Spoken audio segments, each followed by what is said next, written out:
শেষ, তো মার্ডার হয়ে গেলাম। আসসালামু আলাইকুম। আপনারা দেখতেছেন একটি ফুসকুনিতে কি পরিমাণ মাছ মারা গেছে, যা না দেখলে বুঝবেন না।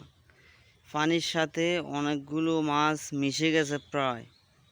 আপনারা দেখতেই পাচ্ছেন, শ্যাওলার কারণে অনেক মাছ দেখা যাইতেছে না, যা না দেখলে বিশ্বাস করার মতো না। এরকম পরিস্থিতি দেখতেই পারতেছেন মাছগুলোর অবস্থা কি পরিমাণ মাছ নষ্ট হয়েছে, যা বলা বাহুল্য।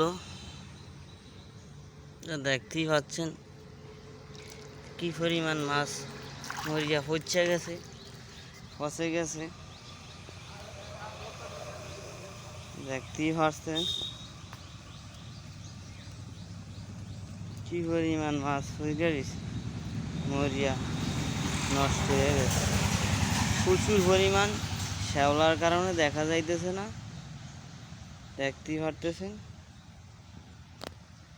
কি পরিমাণ মাছ মরে গেছে, বাচ্চা পোনা।